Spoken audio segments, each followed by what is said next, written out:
예, 형만한 아우 없는 줄 알죠? 예. 제가 대한민국 목사님들 요새 좀 덜 좋은 소리도 많이 듣고 하는데 제가 우리 형님 목사님은 존경합니다. 예. 왜냐하면은 아주 건성 있는 목사님이거든요. 근면성실이란 목사님이에요. 그 근면성실을 헬라어로 한 단어로 축약하면은 피스토스, 충성되다 하는 거예요. 신실하다, 충성되다, 믿음직스럽다 이런 뜻이에요. 우리 임윤건 목사님 그러시죠? 네, 맞습니다. 저는 좀 돌아온 탕자라서 둘째 아들이거든요. 그래서 좀 신실성은 좀 떨어집니다. 예, 제가 청년 사역을 좀 전문적으로 감당하고 있어서 우선 제가 사역하는 우리 학보기업 간단하게 소개해드리고 또 청년들에 대한 얘기를 잠깐 먼저 말씀드리고 본문 말씀 가지고 좀 나누도록 하겠습니다.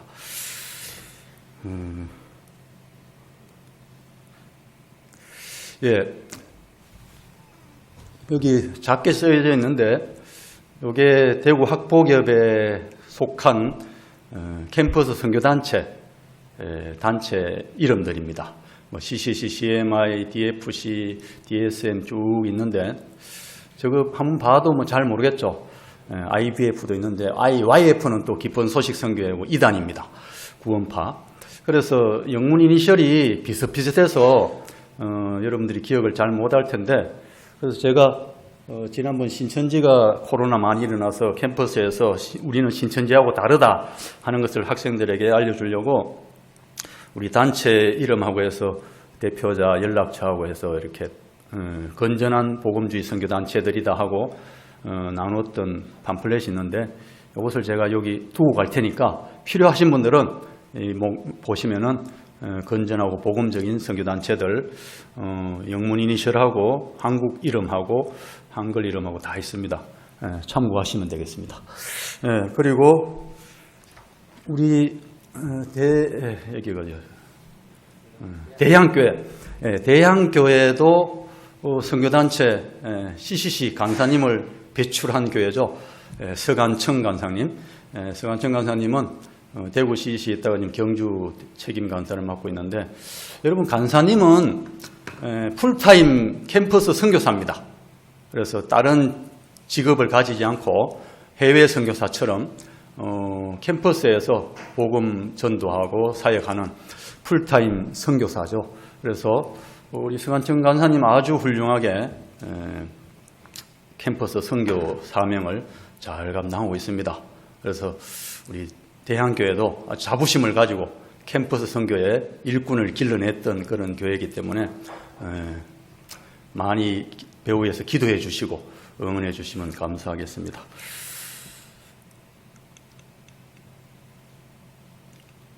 요게 금년도 3월 달에 경북대 CCC 대구 CCC 대구 지역의 캠퍼스 3월 달에 신입생 전도한 현황입니다.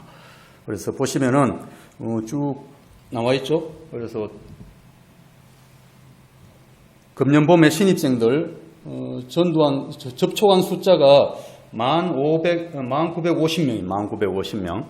그러다가 이제 접촉을 하고 전도를 구체적으로 예수 그리스도의 복음을 사역리나 이런 것들을 통해서 복음을 명확하게 전한 숫자가 3,740명, 영접한 숫자가 예수님의 복음을 듣고 그 자리에서 영접 기도를 하면서 믿겠노라고 신앙 고백을 했던 친구들이 768명.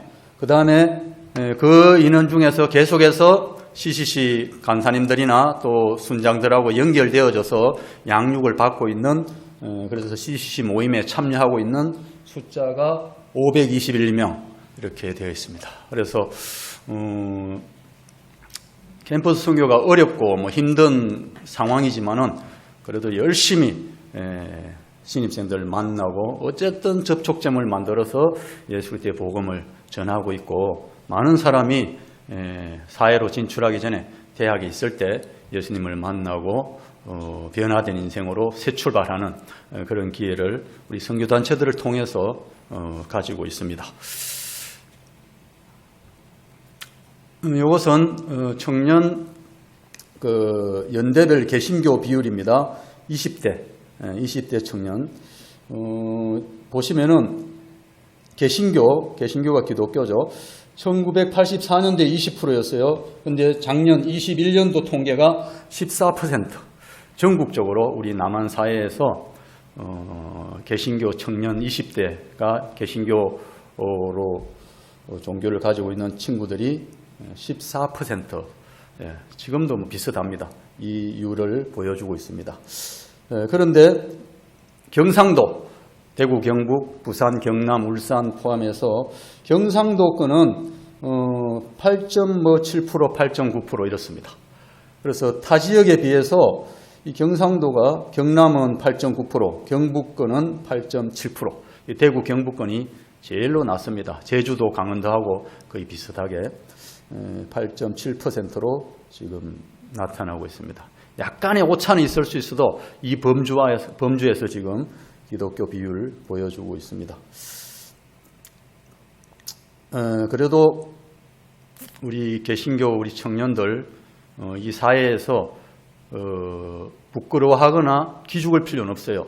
왜냐하면 다른 종교들은 훨씬 더 많이 떨어지고 있어요. 20대 사망 원인이 절반 이상 20대는 54%요. 54%가 자살로 지금 죽어나가고 있습니다. 그래서 지금 50대 이후부터 40대부터는 자살보다 이제 암이나 다른 질병으로 죽는 율이 제일 높습니다만은 30대까지는 자살로 죽는 숫자가 제일 1등입니다.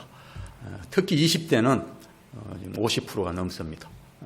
사망 원인 보시면 그렇게 되어 있고, 이것이 또 증가율도 지금 보면은 20대가 유독 자살률이 많이 높아지고 있습니다. 점점 더 상승하고 있어요.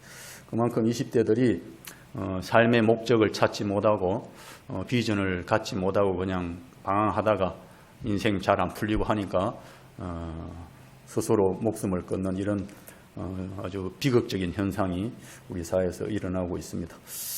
응급실 내원 자살 시도자입니다. 20대 층이 아주 급증하고 있죠.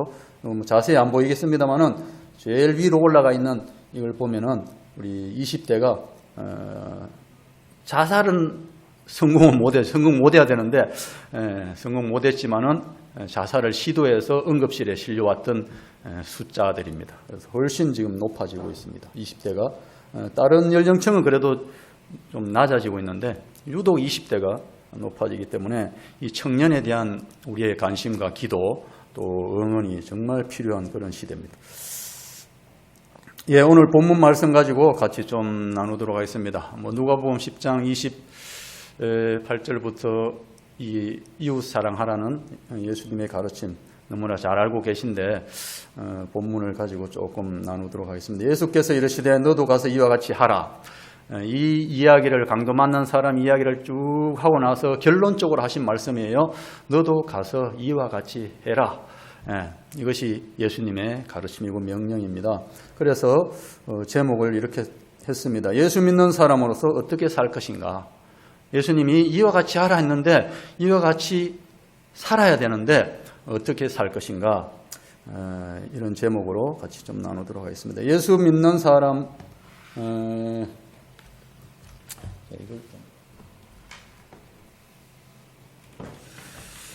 우리 교회는 요 앞에 딱 보이니까 이건 옆에 놔두고는 안 되겠네요.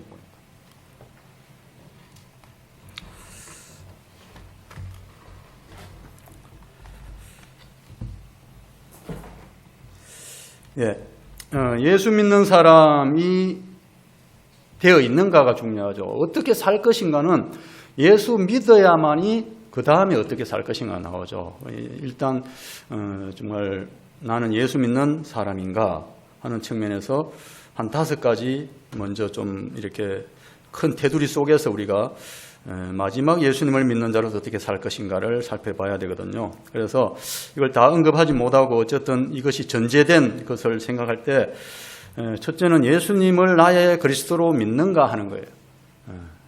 예수님을 나의 그리스도로, 나의 메시아로, 나의 구원주로 안 믿으면은 그 다음 어떻게 살 것인가가 얘기가 안 되죠.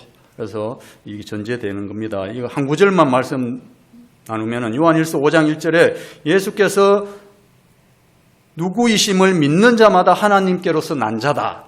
하나님께서 다시 태어난 자다. 이 거듭나는 거죠. 태어나는 건데 예수께서 무엇인가를 믿는 자가 하나님께로부터 다시 태어난 사람이다. 거듭난 사람이다.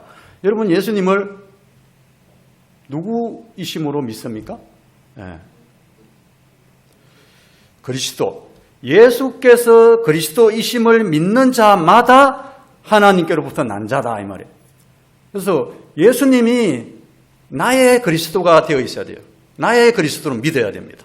이 그리스도가 크리스토스, 구원자, 구세주, 메시아 뭐 이런 뜻이에요. 그리스도, 주님, 키리오스, 하나님이죠. 예수님을 나의 구원자로 믿는 자마다 하나님께로부터 다시 태어났다.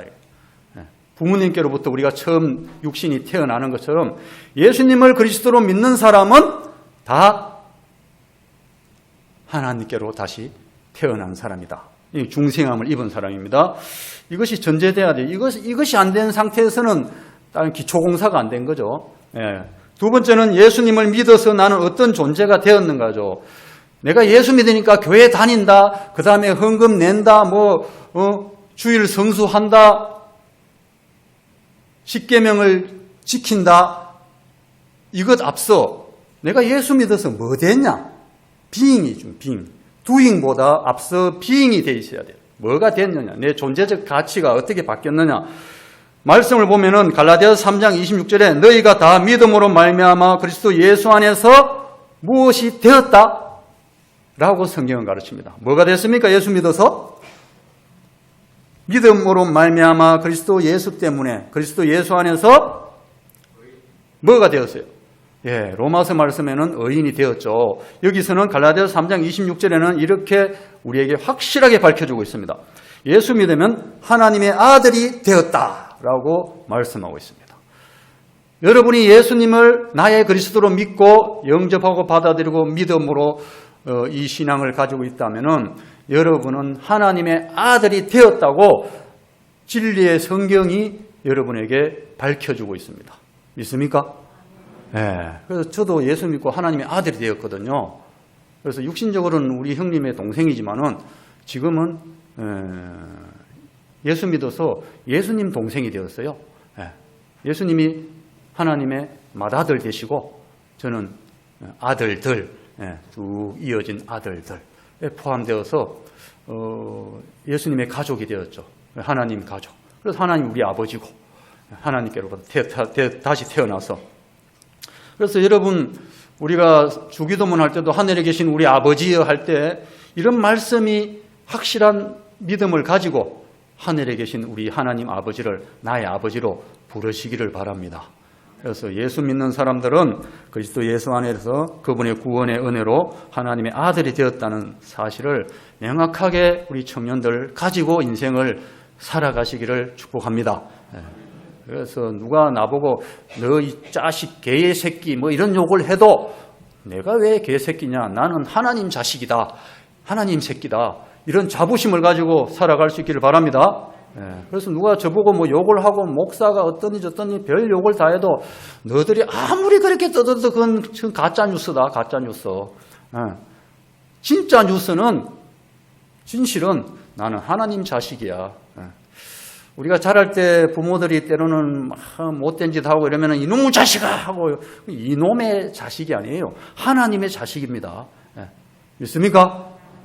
이 자부심을 가지고 주일날 교회 가는 것이 행복하고 그 아버지께 찬송 드리는 것이 감사하고 행복하고 즐거운 믿음 생활, 신앙생활 할 수 있길 바랍니다.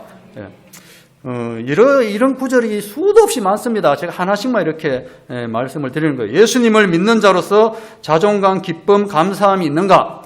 예수 믿는 사람이 지금은 사회 나가서 세상 나가서 기독교 자꾸 이런 얘기 저런 얘기 하니까 그런 가짜 뉴스에 우리가 귀가 솔깃해가지고 내가 예수 믿은 게 부끄럽고 창피하고 어디 가서 말도 못하고 막 밥 먹을 때 식당에서 기도하는 것도 남사스럽고 이래가지고 슬며시 그냥 이렇게 하면서 기도하고 막 그런 금보다 귀한 믿음은 뭐 참 보배 대도다 찬송은 그래 불러놓고 진짜 내 믿음이 예수 믿는 것이 금보다 정말 귀한가? 예.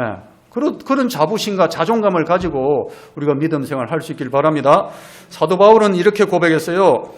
천부장에게 붙잡혀가지고 제수로 붙잡혀서 베서도 총독 앞에서 아그리빠 왕 앞에 가가지고 신문을 하니까 부영들이여 하면서 총독아 왕이여 들으라 하면서 자기가 다메섹 도상에서 예수 만난 것을 막 간증을 하니까 이 베서도 총독이 너 지금 제수 신문으로 결박돼가지고 수갑에 차해가지고 지금 신문 받고 있는데 네가 뭐 말이 그래 많냐 하고 간증을 하니까 그때 바울이 그 베서도 총독 앞에서 왕 앞에서 이렇게 고백을 했어요. 그게 사도행전 26장 29절입니다. 바울이 이르되 말이 적으나 많으나 당신뿐 아니라 오늘 내 말을 듣는 모든 사람도 다 이렇게 결박된 것 외에는 누구와 같이 되기를? 나와 같이 되기를 하나님께 원한다. 이 정도 자존감과 자부심을 가지고 하나님의 자녀로 믿음의 사람으로 살아갈 수 있길 바랍니다.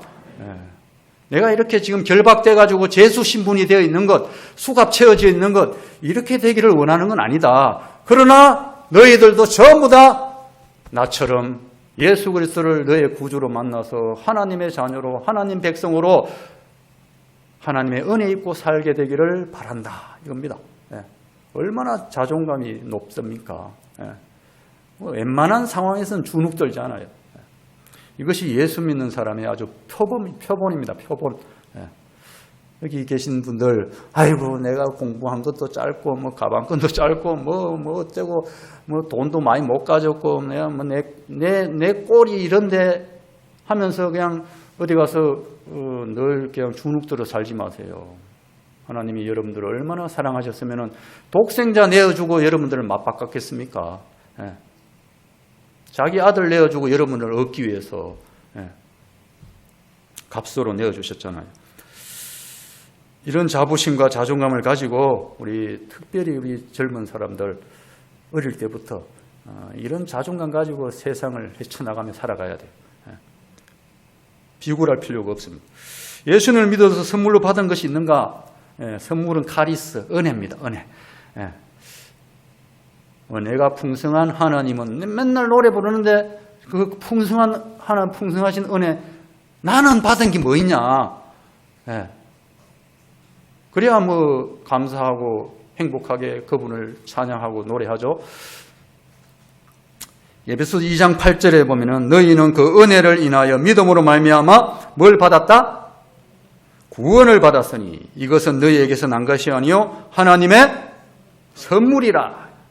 여러분 예수님으로 말미암아 구원 받았습니까? 그 선물이에요, 선물. 이 정도 선물, 추석 선물 여러분 받고 하는데 뭐 이거는 시시해요, 시시해. 그건 받아도 안 받아도 뭐 내 기분에 별로 영향을 안 줘요. 남들한테 이 좋은 거 선물하고 나한테는 안 준다. 삐지지도 않아요. 그런 것 때문에. 그 시시한 것들이거든요. 하나님께 구원을 선물로 받았는데 뭐 이 세상 것 가지고 뭐 기분이 좌우되겠습니까? 이런 믿음으로 살아갈 수 있길 바랍니다. 이 선물에 대해서는 내가 여러 가지 있는데 그래도 두 구절은 꼭 소개해야 되겠다 싶어서 하나 더 해놨습니다. 사도행전 2장 38절 베드로가 이르되 너희가 회개하여 각각 예수 그리스도의 이름으로 세례를 받고 제사함을 받으라. 그리하면 무엇을 선물로 받는다? 성령을 선물로 받는다. 여기 우리 개정성경은 성령의 선물을 받으리니 이래놨는데 공동번역, 표준세번역 전부 다 성령을 선물로 받는다 이래놨어요. 성령을 선물로 받는다. 예수 믿고 제사함 받으면은 그 사람에게는 하나님께서 성령을 그 인생에게 선물로 주신다 이랬어요. 성령을 선물로 받은 줄도 모르고 또 그 선물의 가치도 모르고 우리가 막 살아갈 수가 있는데 여러분 예수 믿었습니까? 그러면 하나님께서 성령을 여러분에게 선물로 주셨습니다. 귀신이 임한 게 아닙니다. 신내림을 받은 게 아니에요. 하나님이신 성령님이 여러분에게 오셨습니다. 공짜로, 은혜로. 그래서 선물이라고 해요. 선물. 귀신이 임한 사람, 귀신 들린 사람이 귀신의 힘에 의해서 인간답지 못하게 살아가는 그런 모습이 있듯이 우리는 이제 성령이 오셨으니까 성령의 힘으로, 성령의 능력으로 이제는 성령의 힘으로 남다른 삶을 사는 거예요. 세상 사람들하고는 구별된 삶을 사는 거예요. 새로운 세계관, 새로운 가치관, 새로운 인격을 가지고 예수 인격자로서 이제는 성령의 능력으로 그렇게 살아내는 겁니다. 이제는. 이것이 된 사람들에게 이제 오늘 본문의 말씀을 가지고 그러면 예수 믿는 사람으로서 이 세상에서 어떻게 살 것인가 하는 겁니다. 딱 두 가지입니다. 본문에서 말씀을 드리겠습니다. 예수 믿는 자로서 어떻게 살 것인가? 하나님이 인간에게 주신 최고의 선물이 뭘까요? 성령님도 최고의 선물이고 또 구원받은 것도 우리 내 생의 최고의 선물이지만은 저는 마음의 선물로 간직하고 있는 것이 하나 있습니다. 바로 이 말씀이에요. 요한복음 3장 16절. 하나님이 세상을 이처럼 사랑하사 누구를 주셨다? 독생자를 주셨으니 누구에게? 나에게. 독생자를 나에게 내가 돈 주고 샀습니까? 구매했어요? 그냥 공짜로 주셨어요. 선물입니다. 선물. 하나님이 자기 아들을, 독생자를, 하나밖에 없는 아들을 나에게 선물로 주셨어요. 이는 그를 믿는 자마다 멸망치 않고 어떻게 하려고? 영생을 얻게 하려고 주셨어요. 그래서 그 선물을 덥석 믿음으로 받아들였더니 보너스로 그냥 영생까지 선물로 주신 거예요. 그래서 예수님이 나에게 최고의 선물이고 하나님이 내게 주신 최고의 선물, 하나님의 독생자 예수 그리스도가 나에게 최고의 선물이고 그분을 믿음으로 받아들였더니 그 선물 받는다고, 하나님이 내미신 선물 받는다고 영생까지 그냥 또 내 인생에 보너스로 더하여 주신 이 은혜입니다. 이게 선물입니다. 여러분, 영생을 이렇게 얻게 됐는데 예수님 당시에 제사장, 율법사, 율법에 정통한 율법선생, 신학교수, 목사님이신 이 율법사가 예수님께 다가와서 이렇게 질문을 한 겁니다. 어떤 율법교사가 일어나 예수를 시험하여 이르되 선생님, 내가 무엇을 하여야 뭘 얻으리까? 영생을 얻으리까? 지금 예수님을 자신의 구원자로 받아들이기만 하면은 이 내미신 사랑의 징표, 이 반지를 딱 받아들이게 하면은 결혼이 되는데 이 독생자를 받아들이지 않고 선물을 받아들이지 않고 영생을 어떻게 하면 얻느냐, 이거를 지금 선물이신 예수님을 향해서 질문하고 있는 거죠. 얼마나 어리석은 거예요. 그러니까 예수님께서 이렇게 답변을 하십니다. 예수께서 이르시되 율법에 무엇이라 기록되었으면 네가 어떻게 읽느냐. 왜냐, 율법사니까, 율법교사니까, 율법선생이니까, 율법교수니까 네가 율법에 잘 알고 있지 않냐, 어떻게 하는 게 영생 얻는 건지 네가 알지 않냐, 율법에 무엇이라 기록되었느냐 하니까 이 율법교사가 모르겠습니까? 잘 알죠. 대답하여 이르되 내 마음을 다하며 목숨을 다하며 힘을 다하여 뜻을 다하여 주 너희 하나님을 어떻게 하라고요? 사랑하고 또한 누구를? 네 이웃을 네 자신같이 사랑하라 하였나이다. 너무나 잘 알고 있습니다. 이게 율법의 대강령이거든요. 간음하지 말라, 내 부모를 공경하라, 거짓 증거하지 말라, 여러 가지 규칙과 규례와 명령과 계명들이 있지만은 그 모든 것의 핵심은 하나님을 사랑해라. 그리고 너의 이웃, 네 이웃을, 너와 가까이 지내는 사람들을 네 몸처럼 사랑해라. 그게 영생, 생명을 얻는, 사망에서 생명으로 옮겨지는 비결이다. 이거죠. 이거를 다 알고 있었어요. 다 알고 있었어요. 그러니까 예수님께서 이렇게 대답합니다. 청년들 20대, 30대, 요새는 50대도 청년이죠. 청년들만 고개를 들고 요거를 맞추는 사람에게 제가 선물을 드리겠습니다. 이 커피 세트 두 세트 이렇게 아주 고급 커피입니다. 요 갈로 내용을 아는 분 손 들어보세요. 청년 20대, 30대, 40대 손 들어보세요. 두 개 다. 예, 여기 좀 까만 마스크 쓰신 분. 예. 예, 박수. 예수께서 이르시되 네 대답이 옳도다. 이를 행하라. 앞에 너무나 잘 알고 있잖아요. 하나님 사랑, 내 이웃을 내 몸처럼 사랑해야 됩니다. 그래, 네 대답 맞다. 아주 정답을 얘기했다. 근데 그 정답을 말로 그 다음에 지식으로 알고 있지 말고 행하라. 그러면 살리라. 그러면 생명이다. 그러면 산다. 그러면 영생이다 이 말이에요. 여러분 영생 그러면은 자꾸 내 육체가 죽고 나서 저 천당 가서 영생을 누린다 이렇게 생각하는데요. 예수님을 만나서 독생자를 주셨으니 이는 저를 믿는 자마다 영생을 그때 바로 얻습니다. 믿습니까? 지금 이 세상에서도 우리는 영생을 얻었습니다. 믿습니까?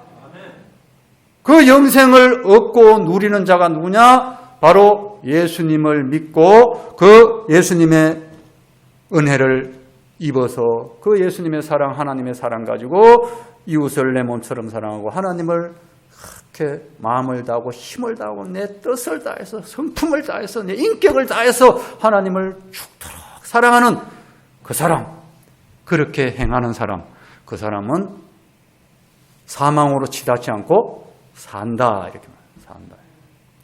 그런 사람이 살만 나는 인생을 삽니다, 여러분.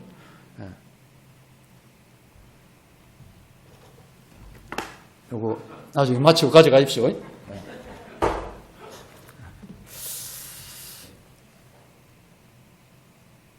중고등부 설교 가면은요, 애들이 뭐 잘 안 듣고 졸고 집중이 잘 안 되니까 이런 선물 정도가 아니고 하나 맞출 때마다 10,000원씩 막 줍니다. 그러면 뭐 또 말씀 나오나 뭐 하면서 잘 들어 아주. 뭐 방법이 없어요. 애들 뭐 별로 뭐 관심이 없는 내용을 그 애들 내리 속에 마음속에 집어넣어야 되니까 듣도록 해야 되니까. 대한교회는 평소 훈련이 잘 돼 있기 때문에 이거 꼭 기억하십시오.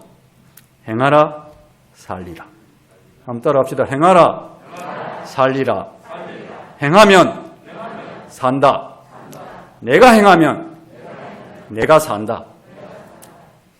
내가 행하지 않으면 내가 죽어나갑니다. 죄와 사망의 법에서 생명과 성령의 법으로 옮겨지는 길, 하나님을 내 마음을 다하고 힘을 다해서 사랑하고 이웃을 내 곁에 함께 살아가는, 부딪히며 살아가는 사람들을 나 자신처럼 사랑하고 그 사람이 영생 복락을 누리게 될 줄로 믿습니다. 그래서 어떻게 살아야 될까? 사랑을 행하며 살아야 된다. 이것을 여러분 청년들 인생을 사는데 철칙으로 삼으십시오. 나는 나와 관계된 사람들, 나하고 늘 부딪히고 사는 사람들, 나와 접하고 사는 사람들 무조건 사랑한다. 강아지는 사랑하지 않아도 좋아요. 돈은 사랑하지 않을수록 좋아요. 그러나 내 옆에 함께 살아가는 사람이라면은 그 사람의 형편, 처지, 상황, 나한테 어떻게 대한다 상관없이 사랑의 대상인 줄로 믿으시기 바랍니다. 믿음의 대상이 아닙니다. 철수까지 믿었다가 나중에 실망합니다. 믿지 말고 믿음의 대상은 하나님밖에 없어요. 사람은 사랑의 대상이에요. 무조건 사랑해야 됩니다. 사랑을 행하며 살아야 한다. 두 번째는 예수 믿는 자로서 어떻게 살 것인가. 누가복음 10장 29절 본문에 그 사람이 자기를 옳게 보이려고 예수께 여짜오되 그러면 내 이웃이 누구니까? 내 이웃을 내 몸처럼 사랑하라 하셨나이다. 자기가 고백했는데 자기 이웃이 누군지를 다시 질문하는 거예요. 예수님께서 이렇게 대답했죠. 이르시되 어떤 사람이 예루살렘에서 여리고로 내려가다가 강도를 만나매 강도들이 그 옷을 벗기고 때려 거의 어떻게 된 것? 죽은 것을 버리고 갔더라. 여기에 내가 포인트를 둔 이유가 있습니다. 거의 죽었어요. 가만히 두면 죽어버릴까요? 살아날까요? 가만히 두면 죽을 사람이에요. 거의 죽었어요. 그런데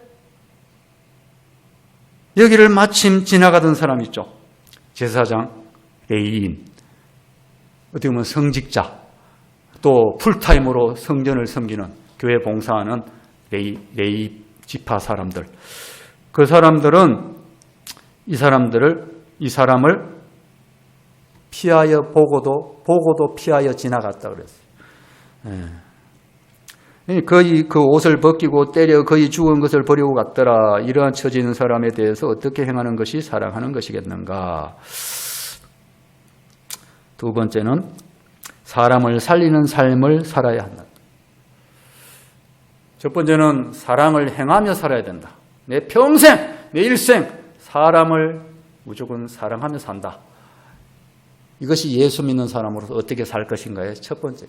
두 번째는 죽을 지경에 있는 사람들, 죽을 처지에 있는 사람들, 저 사람 가만히 놔뒀다가는 그냥 죽어나가겠구나 하는 사람들은 나와 이해관계와 관계없이 나와 혈족이든 아니든 여러분 그런 사람이 내 주변에 내 이웃으로 내 가까이 있으면은 눈에 보이면은 내가 알게 되면은 여러분 어떻게 해야 된다고요? 무조건 저 사람을 어떻게든지 내가 할 수 있는 모든 것을 동원해서 그 사람을 살리는 쪽으로 방향을 잡고 인생을 살아가시기를 주님의 이름으로 축복합니다. 네. 저 사람 죽든 말든 나하고 뭔 상관 있어 라고 내동댕이 치면 안 됩니다. 무조건 내가 알았으면 내가 보았으면 여러분 저 사람을 어떻게 하면 내가 어떻게 도우면 저 사람이 살아날까 살 수 있을까 이런 믿음으로 이런 삶의 법칙을 가지고 살아갈 수 있길 바랍니다. 지난주 월화수 2박 3일 동안 청년 미래 선교라는 타이틀을 가지고 전국의 청년 사역자 또 선교단체 간사 교회 청년 사역자 청년 부목사님들 이런 분들이 전국에서 모였습니다. 강원도 평창 호텔에서 모여서 2박 3일 사랑의 교회 3.1 교회 이런 큰 교회들이 재정을 많이 이렇게 뒷받침해 가지고 그래서 이제 세미나를 가지고 토의를 했는데 서울에 있는 큰 교회 청년 담당 부목사님이 나눔을 하면서 이런 얘기를 하더라고요. 자기가 청년부를 맡고 있어서 열심히 섬기고 사역을 하던 중에 결혼을 하게 됐대요. 결혼식 날, 결혼식을 다 마치고 이제 밤 10시 비행기인가? 신혼여행 가기로 돼 있어가지고 비행기가 예약돼 있고 신혼여행 가려고 이제 그렇게 막 결혼식 마치고 저녁에 막 이렇게 이제 인사들 하고 여행 떠나려고 준비하고 있는데 한 자기 교회 청년한테 전화가 왔대. 목사님, 저 좀 만나주세요. 목사님하고 좀 얘기 좀 나눠야겠습니다. 그랬대요. 그러니까 이 목사님이 야, 내가 오늘 결혼해가지고 지금 신혼여행 가야 된다. 10시 비행기 해서 그래도 한 2시간 전에는 가 있어야 되는데 너 만날 시간 못 된다. 미안한데 내가 갔다 와서 신혼여행 갔다 와서 한번 보자. 그랬대요. 그러니까 알았다고 끊고 신혼여행을 갔다 왔는데 그 친구가 자살했더래. 자살을 해가지고 그때 이 목사님이 지난주에 얘기하는 말이 다음 세대는 다음이 없다. 다음에 보자, 다음에 하자. 이게 안 된다는 거예요. 그래서 자기가 아주 애통해하면서 가슴을 치면서 그 다음부터 이 청년들이 밤 12시고 새벽이고 연락이 오면은 뛰쳐나간답니다. 그래서 상담해주고 얘기해주고 도와주고 한답니다. 여러분 다음 세대는 다음을 기약할 수가 없습니다. 살리는 쪽으로 여러분이 포인트를 두고 살아가야 됩니다. 누가 사람을 살리고 사랑하고 사랑하는 삶을 살고 있는가? 제사장과 레위인은 어떻게 했어요? 피하여 지나가고 또 레위인도 그곳을 지나가다가 보고 피하여 지나가되 보고도 피하여 지나가고 보고도 피하여 지나가고 그런데 사마리아 사람은 어떻게 했다고요? 그를 보고 불쌍히 여겨 가까이 가서 기름과 포도주를 그 상처에 붓고 싸매고 자기 짐승에 태워 주막으로 데리고 가서 어떻게 했다고요? 돌보아 주니라. 우리도 잘 알잖아요. 다 외우셨네요. 다 알잖아요. 다 알잖아요. 아는 걸 이제 하셔야 돼요.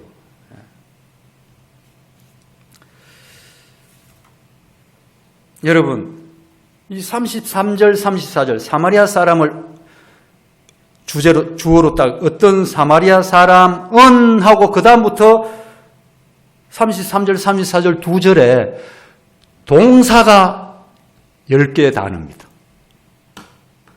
두 절에 동사로만 10개의 단어가 쭉 기록되어 있어요. 사마리아 사람은 여행하는 중, 여행하다 하는 동사가 있어요. 그 다음에 거기 이르러 동사입니다. 이르다. 그를 보고 보다 하는 동사입니다. 불쌍히 여겨. 이건 동사가 아닌가 싶어서 제가 어느 사전을 쭉 보니까 이것도 불쌍히 여기다 하는 동사입니다. 스플랑크 니조마이 하는 헬라어 언어입니다. 이 스플랑크 니조마이 동사입니다. 동사. 이 불쌍히 여겨. 불쌍히 여기다. 그리고 가까이 가다. 기름과 포도주를 상처에 붓다, 싸매다, 묵다, 싸매다 이런 뜻이에요. 그 다음에 자기 짐승에 태우다, 주막으로 데리고 가다, 돌보아 주다. 총 10개의 동사가 이 사마리아 사람은 10개의 동사로 움직였어요. 행했습니다. 여러분 따라합시다. 사랑은 동사다. 사랑이라는 단어 자체는 명사입니다. 그런데 사랑의 효력을 발휘하려면 뒤에 하다가 붙어야 돼요. 사랑하다. 동사가 돼야 됩니다. 그래야 영생 얻은 자로서의 삶이 됩니다.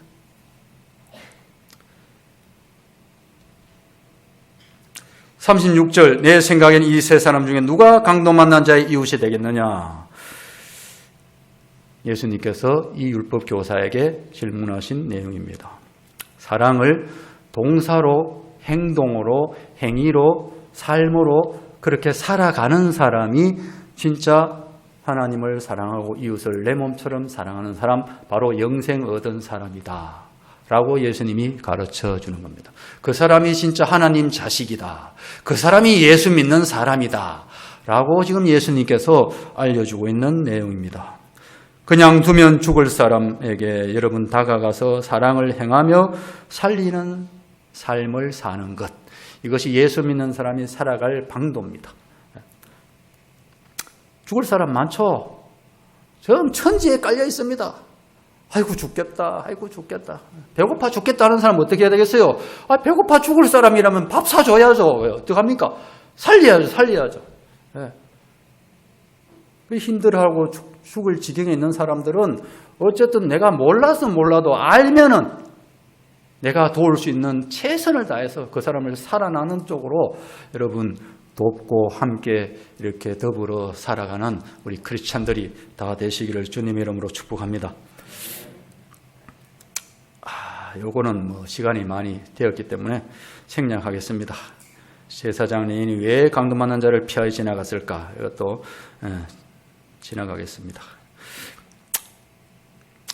규칙보다는 상위법입니다. 사람을 살리는 사랑의 법입니다. 야고보서 2장 8절에 너희가 만일 성경에 기록된 대로 내 이웃 어떻게 하기를? 사랑하기를. 사랑으로 끝나면 안 되고 사랑하기를 네 몸과 같이 하라 하신 최고의 법을 지키면 잘하는 것이다. 여러분 예수 믿으면서 여러 가지 지킬 규례들이 많죠. 또 하나님의 말씀에 가르침이 있고 이래 살아야 된다, 저래야 된다, 이거 해야 된다, 저거 해야 된다, doing 할 것이 많습니다. 근데 할 것 중에서 최고의 법은 사랑의 법이 최고의 상위법이에요. 최고의 법은 사랑의 법.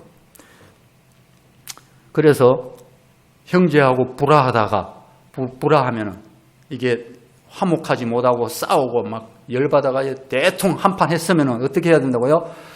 제물을 하나님 앞에 드리러 갔다가도 다시 돌아가서 제사 제도를 내기 위해서 얼마나 조목조목 이렇게 해라 저렇게 해라 규례가 있죠. 제사 규례, 예배 규례가 있습니다. 그러나 너희들이 싸우고 사랑하지 못하고 그렇게 대판 싸우고 나서 말이지 열받아가지고 하나님 앞에 와서 제사 지낸다고? 그러지 마라. 가서 다시 화해하고 서로 사랑하고 마음이 하나 되어서 함께 하나님 앞에 나아가 제사 드리고 예물 드리고 하나님께 예배 드리라 이 말입니다. 그만큼 최고의 법은 먼저 사랑하라는 거예요. 로마서 13장 8절 앞에 쭉 계명을 쭉 얘기하고 남을 어떻게 하는 자? 사랑하는 자는 율법을 다 이루었느니라 그랬어요. 예수님도 율법을 한 구절도 폐지시킨 적이 없습니다. 율법이 다 이루어지도록 하는데 어떻게 우리 인간들도 율법을 다 이룰 수가 있습니다. 남을 사랑하는 자는 율법을 다 이루느니라. 사랑은 율법의 완성이니라. 그래서 나와 가까이 접하며 살아가는 사람을 사랑하는 사람에게는 간음하지 말라, 도둑질하지 말라, 거짓말하지 말라, 뭐 이런 말씀들이 이런 계명들이 다 저절로 이루어집니다. 이 완성이 됩니다.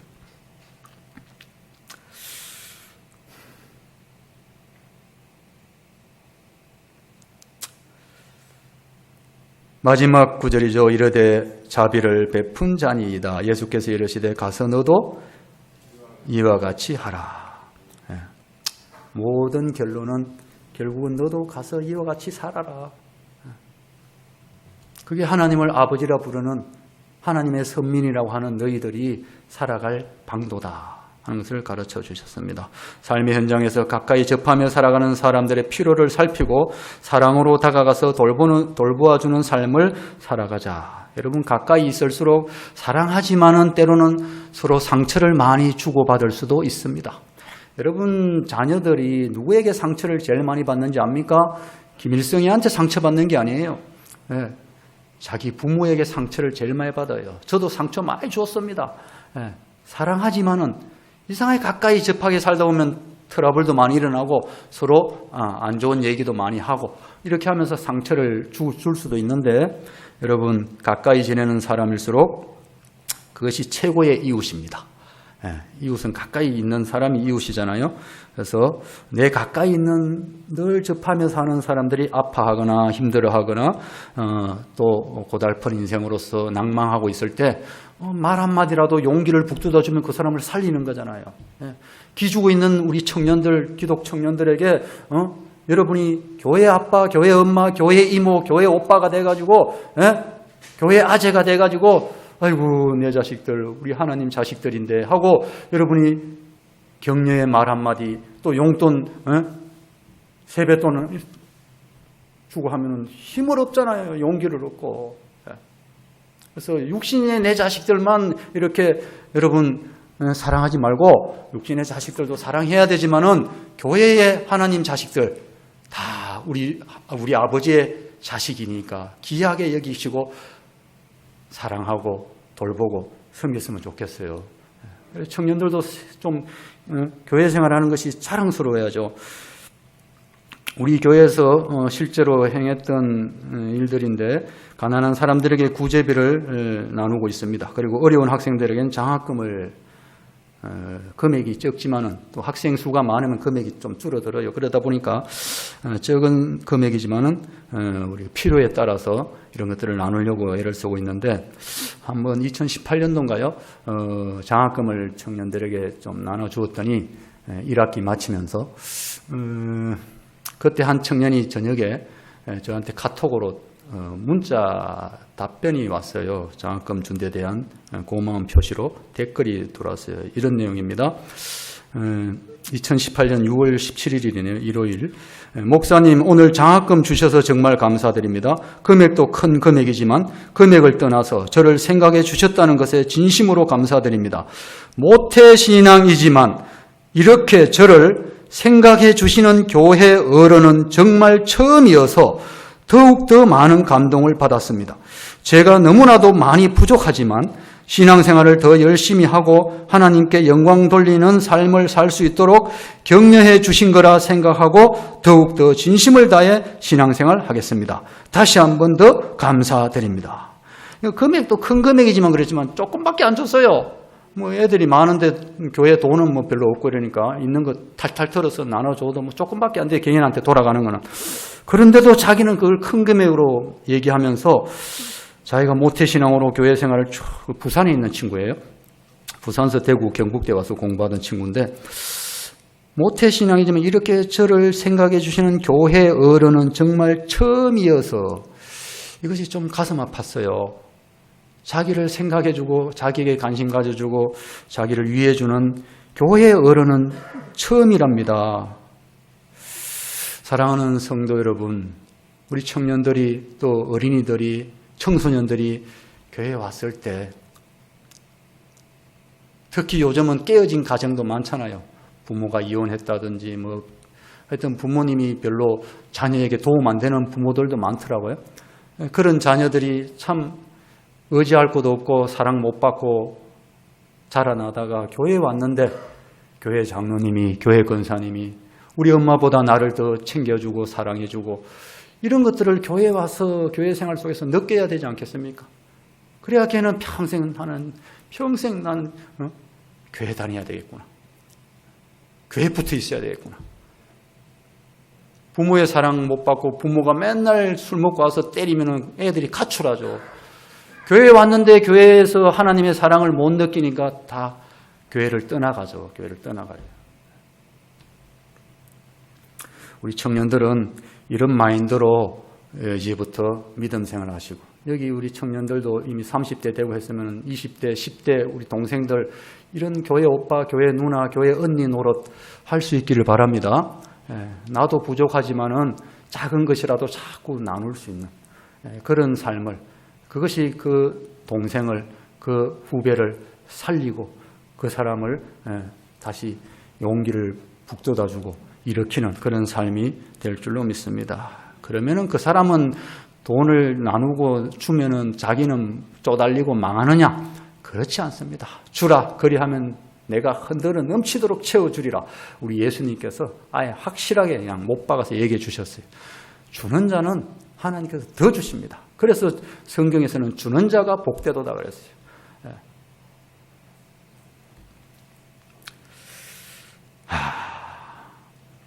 오늘 뭐 시간도 많이 됐고 이 정도만 얘기해야 될 것 같습니다.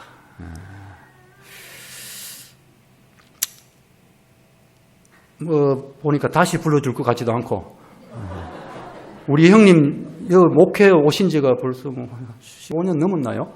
근데 한 번도 안 불러주더라고. 그래서 앞으로도 이제 지나온 날보다 남은 날이 더 짧으니까 불러줄 일이 없을 것 같아서 이 이야기만 하고 마치겠습니다. 탈영병 얘기인데 제가 군 생활할 때 최전방 철책선 부대에 이제 대위를 진급해서 연대급 정후과장으로 연대장 참모로 이렇게 부임을 해서 근무를 하고 있는데 철책선에 있던 우리 예하 대대, 중대, 소대, 소초에서 근무하던 이등병이 새벽녘에 아침에 점호를 취했는데 한 명이 안 보였어요. 없어요. 그래서 탈영 보고가 된 겁니다. 그래서 새벽같이 출근 시간도 되기 전에 전화가 와가지고 비상이 걸려서 출근을 했습니다. 부대에 들어가 보니까 저 철책선에 근무하던 이등병 하나가 지금 없어진 거예요. 철책을 점검해 보니까 월북한 것은 안 보여요. 철책은 아무 이상 없어. 그러면은 남쪽으로 튀었다. 이래가지고 이제 정보작전 장교들이 모든 대대 병사들을 풀어가지고 연대 병사들을 풀어서 이제 수색을 했죠. 그 민간인 통제선 아니니까 민간인이 없어요. 거기서 전부 다 이렇게 철책선에부터 쫙 수색을 했는데 하루 종일 찾았는데 못 찾았어요. 어디 있는지를 못 찾아요. 자기 본가에도 전화해보고 뭐 길목마다 이제 비상이 걸려서 철저하게 검문 검색하고 하는데도 하루 종일 새벽에 그렇게 보고됐는데 저녁이 되도록 못 찾은 겁니다. 그러니까 비상이 풀리지 않고 끝나지 않고 밤중인데도 퇴근도 못하고 비상이니까 그냥 저도 정훈장교로서 이제 정훈가에 그냥 사무실에 앉아 있는데 이거 저놈의 자식 때문에 퇴근도 못하는구나 하고 그 이제 추워지는 겨울에 11월 말 12월 초인데 엄청 춥습니다 전방에. 그래서 이거 어떡할까 하고 투덜투덜하고 있었는데 갑자기 그 오래된 노후 사무실 막사 창문이 찬바람이 쉥쉥 부는 소리가 들려오고 창문이 더덜거리는 거예요. 와, 바깥에 엄청 춥구나. 이 추운데 이 친구가 만약에 저 산속에 어디 숨어 있으면은 오늘 밤에 지나기 전에 얼어 죽겠구나 하는 생각이 들더라고. 그리고 또 하나, 얘가 이제 밤이 되어서 어두워졌으니까 도망가기 위해서 길목으로 나오다가는 이제 밤에는 병사들이 얼굴 새까맣게 칠하고 매복을 씁니다. 3명씩 이렇게 길마다 이렇게 총을 다 겨누고 실탄 다 장전해가지고 움직이는 건 쏘면 되는 거예요. 아무 데가 아무 얘기 못하면은. 얘가 만약에 나와서 움직이다가는 총에 맞아 죽을 수도 있겠구나. 이 생각이 드니까 아니 이모곤이가 근무하는 이 부대에서 나한테 정신교육을 받고 자대 배치받은 이 병사가 오늘 밤 자칫 잘못하면 시체가 되어서 부모 품으로 돌아갈 수 있겠구나. 이 생각이 딱 드니까요. 내 마음에 막 심각한 마음이 들어요. 우리 동기들 다 의무복무하고 3년 복무하고 전역했는데 중위로. 나를 왜 여기 이 부대에 남겨두셨냐. 그래가지고 그때부터 하나님 앞에 기도했습니다. 하나님, 이 친구 살려주십시오. 내가 근무하는 이 부대에서 병사가 죽어나가서야 되겠습니까? 이 친구 살려주십시오. 그렇게 기도하니까 하나님께서 이런 마음을 주셔요. 야, 네가 죽을 놈 살리라고 내가 그거 두지 않았냐. 네가 살려, 네가. 이런 마음을 하나님께서 메시지로 주시는 거예요. 그래서 내가 하나님께 그랬어요. 하나님, 내가 무슨 제조로 살립니까? 벌건 대낮에 병사들이 눈을 뜨고 찾아도 못 찾은 애를 어떻게 이 밤중에 살려냅니까, 내가. 그리고 내가 지휘관도 아니니까, 저 연대장님, 대령 연대장님이 지휘권을 가지고, 총 쏘지 마라 하고 명령을 내릴 수 있지. 저는 뭐 아무 힘도 없고 살릴 권한도 없습니다. 그러니까 하나님 말씀이 딱 생각나게 하셨어요. 사도행전 3장에 보면은 베드로와 요한이 성전에 기도하러 올라가다가 성전 미문에 앉아있는 안전뱅이를 만났는데 그 안전뱅이가 금 좀 주십시오. 은 좀 주십시오. 그랬죠. 돈 좀 주세요. 나도 먹고 살아야 되지 않아요. 했을 때 뭐라 그랬습니까? 은과 금은 내게 없거니와 내게 있는 것으로 네게 주노니 나사렛 예수의 이름으로 일어나 걸어라. 그랬죠. 그래서 내가 어떻게 살립니까? 했을 때 하나님이 그 말씀이 생각나게 하면서 너에게 있는 것으로 살려. 그래. 나에게 있는 것으로 살리래요. 그래서 아이고, 나에게 있는 게 뭘까? 그 친구를 살릴 수 있는 뭐가 있나, 나는. 이 상황에서. 가만히 생각해 보니까 하나님이 생각나게 하셨어요. 정훈가니까 방송 장비가 다 있습니다. 병사들 훈련할 때 군가 틀어주고, 기상나팔 틀고, 노래 틀어주고, 오늘 방송 장비가 우리 사무실에 있거든요. 그 역할을 우리 정훈과에서 하고 있습니다. 그렇다. 이 친구가 어디 있는지 모르지만 어쨌든 자수를 권유하는 방송을 해야 되겠구나. 방송 장비가 나한테 있구나. 그래가지고 방송 원고를 썼습니다. 그 친구가 백시입니다. 백시. 이름은 내가 다 아는데 밝히지 않겠어요. 가명을 쓰면 철수라고 하죠. 철수. 백철수 이병, 백철수 이병. 나는 연대 정원과장 이목원 대위다. 이 방송을 듣고 자수하면은 연대장님께서 죄를 묻지 않겠다고, 처벌하지 않겠다고 약속하셨다. 방송이 들리면은 자수해라 하고 이제 방송을 써가지고 연내임실에 쫓아갔습니다. 연대장, 사단장, 투스타 사단장, 군단장, 쓰리스타까지 퇴근도 못하고 지금 군단까지 비상이 걸려가지고 딱 지금 밤에 지금 극하고 있으니까 연대장도 지금 안절부절이죠. 근데 내가 쫓아가서 이렇게 방송하러 나가겠습니다. 그러니까 연대장님이 그래? 그것도 괜찮겠다. 그래 한번 해봐 이러더라고요. 그래서 연대장님 제가 방송을 이렇게 썼습니다. 만약 이 방송을 듣고 이 친구가 자수를 하면은 연대장님께서 죄를 묻지 않고 다 용서해 주겠다고 이렇게 방송할 겁니다. 그러니까 알았어 찾기만 찾아 이러더라고요. 그래서 약속 지키셔야 됩니다. 그러니까 알았다니까 찾기만 찾아. 연대장님이 지휘관이 시켜서 제가 나간 게 아니에요. 하나님이 시켜서 제가 나간 겁니다. 기도하다가 하나님과 교통하면서 하나님이 너에게 있는 곳으로 살리라 해가지고 나에게 있는 건 방송 장비 걸고 나갔죠.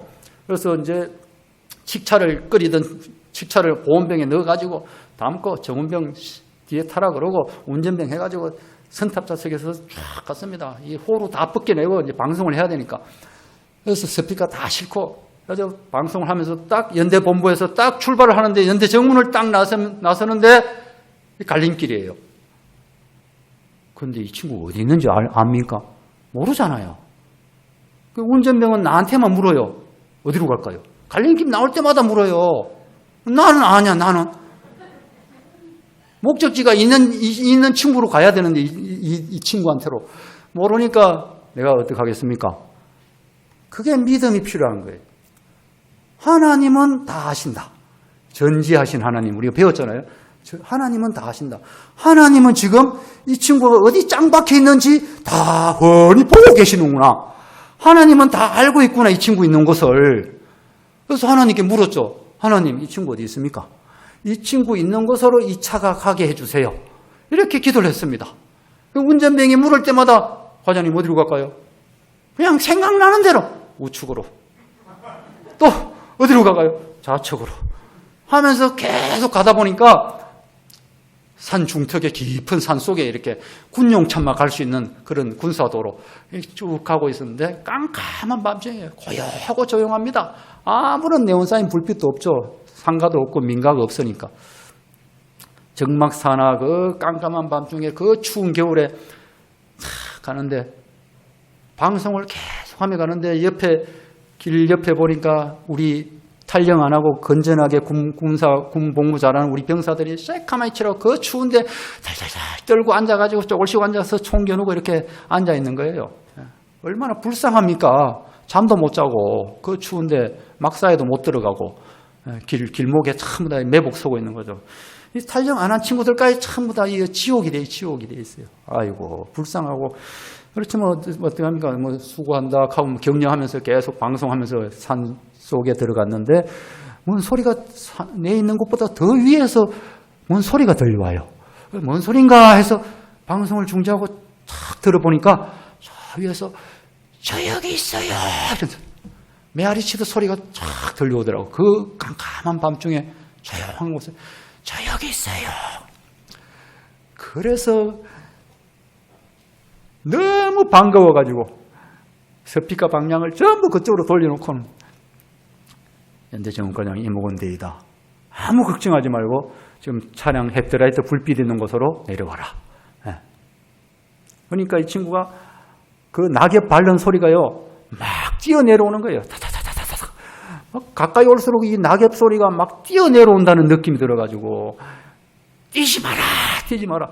이 어두운데 전등도 없지 깜깜한 그 숲속에 또 절벽도 있고 낭떠러 있고 돌도 있고 한데 이 알을 찾았는데 만약에 그 어디 낭떠러지 떨어져 죽어버리면 안 되잖아요.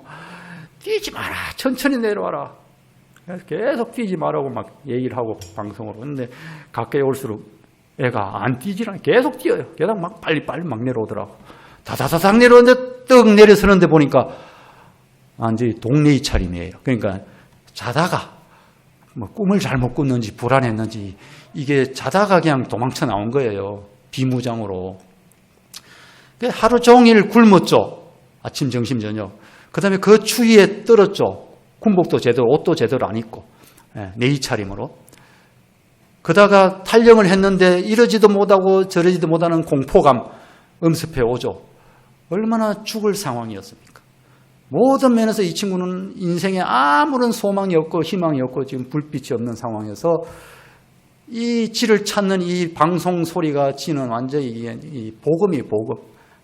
그러니까 막 소리 듣고는 재기수 하더니 막 뛰어내려오는 거예요. 보니까 탁 내려오는데 너무 불쌍한 느낌이 들어서 제 야전상이 대위계급장 있는 거 탁 벗어가지고 탁 입혀줘가지고 탁 부둥켜 안았어요. 됐다. 괜찮다. 됐다. 너무 반갑고 너무 감동이 돼가지고 내가 막 이 장교가 울면 안 되잖아요. 병사 앞에서. 눈물이 막 날라 그러는데 눈시울이 붉어지는데 그냥 콕 참으면서 됐다. 타거라 해가 뒷자리 딱 앉혀가지고 찾고 나니까 빨리 부대로 가고 싶은 마음이 하나도 없어요. 빨리 비상 종료하고 퇴근해야 되겠다. 이 생각도 없어요. 그냥 얘 자체가 너무 반갑고 너무 기쁘고 너무 좋아가지고 탁 앉혀놓고 하루 종일 굶고 고생하고 추위에 떨었으니까 따뜻한 칡차를 이렇게 한 잔 따라주면서 그래 배기병 많이 힘들었지. 연대 전문과정 임목원대인데 내가 어떻게 알고 여기 곧장 이쪽으로 왔겠냐. 오늘 내가 믿는 하나님이 나를 보내서 여기까지 왔다. 하나님이 오늘 너를 찾았다. 이렇게 말을 했습니다. 이 친구가 저도 하나님 믿겠습니다. 뭐 이러더라고요. 그리고 애를 데리고 무전을 딱 치고 연대본부로 먼저 쳐서 찾았습니다. 그러니까 연대장님이 못 믿더라고. 뭔 소리야? 대낮에 이 수색 병력이 찾아도 못 찾았는데 밤중에 뭐 나가더니 알을 찾았다 그러니까 못 믿어요. 그래 찾았습니다. 병사 태우고 복귀하겠습니다. 그랬더니 알았다. 그래가지고 쫙 갔더니요 연대장, 부연대장, 중령, 부연대장, 소령, 일반 참모들 연대장실 앞에 쫙 도열에 서 있더라고. 진짠가 싶어가지고. 그래서 연대장님만 가는 그 연대장실 앞으로 차를 쫙 몰고 그냥 딱 빼가지고 딱 서서 애가 탁 내리니까 연대장님이야 모든 참모들이 그냥 박수를 치는 거예요. 우와 진짜 찾았다. 그러니까 애를 데리고 바로 연대장실로 딱 데려가는데 제가 따라 들어갔어요. 따라 들어가니까 연대장님이 애를 확인하고 바로 인터폰 하나 딱 누르니까 사단장하고 딱 연결돼가지고 투스타 사단장에게 사장님 찾았습니다. 그리고 사장님이 이 밤중에 어떻게 찾았어요? 이렇게 물었겠죠. 우리 정훈 장교가 나가서 방송에서 찾았습니다. 이렇게 대답을 하더라고요. 그 다음날 사단 정훈 참모, 우리 같은 병과 정훈 참모 중령인데 정훈 참모에게 사단장님이 금일봉을 하사하면서 사단 예하 모든 부대, 사단 예하 부대 모든 정훈 장교들 전부 다 사단으로 불러올려서 회식을 시켜줘라. 그래가지고 우리 사단 예하 정훈 장교들 전부 다 그냥 저녁에 저녁 만찬을 했던 기억이 있습니다. 여러분 죽을 지경에 있는 사람들 살려내면은 그보다 더 값진 인생이 없습니다. 저는 군대 생활 7년 4개월 했는데 제 청춘을 다 보냈죠. 20대 중후반, 30대 초반까지. 이 친구 하나 살린 것만으로도 저는 7년 세월 내 인생이 아깝지가 않아요. 나 정말 가치 있게 살았다. 20대. 내 청춘, 나 정말 가치 있게 인생 살았다. 이 마음이 지금도 있습니다. 그 후에도 30대도 40대도 50대도 가치 있게 살려고 애를 쓰면서 죽을 사람, 저거 내가 보고도 알고도 내버려두면 저 사람은 저거 죽어나가겠구나. 정말 죽지 못해 사는구나. 저런 친구들은 내가 뭐라도 조금 힘이 되어서 살도록 힘이 되어줘야 되겠구나. 이런 삶의 철학을 가지고 지금도 살아가고 있습니다. 그래서 지금 캠퍼스에서 다 힘들어하는 20대 청년들을 어떻게든 예수 만나게 하고 또 예수 만나서 믿음으로 살아나는 인생으로 세워가려고 발버둥 치고 있습니다. 여러분, 여기 있는 청년 20대, 30대 살아가는 청년들, 기독교가 별 가치 없게 느껴지고 복음이 위력이 없는 것처럼 느껴지지만은 저는 복음만이 사람을 바꿔놓는다. 복음만이 사람을 살린다. 이 믿음을 가지고 살아가고 있습니다. 그러면은 여러분 인생도 정말 가치 있고 보람되고 후회 없는 인생이 되고 또 여러분을 만나는 가까이 접하며 살아가는 다른 사람까지도 여러분과 관계하며 살아가는 인간관계를 사는 모든 사람들, 이웃들까지도 다 살아나는 역사가 일어나게 될 줄로 믿습니다. 예, 한번 기도드리겠습니다. 주 하나님 감사합니다. 너도 가서 이와 같이 하라. 영생의 문제, 죽고 사는 문제를 가지고 우리 주님은 말씀하셨고 이 문제에 대해서 너도 가서 이와 같이 행하라. 그러면 살리라 하셨사오니 우리 모든 대한교회 청년들 또 성도들 남은 생에 얼마를 더 살든지 사랑을 행하며 살고 죽을 지경에 있는 사람들 내 말과 내 행동과 내 손길을 통하여 살아나는 역사가 일어나는 살리는 삶을 살아가는 우리 모든 청년들, 성도들 되게 하여 주옵소서. 예수님의 이름으로 기도드리옵나이다. 아멘.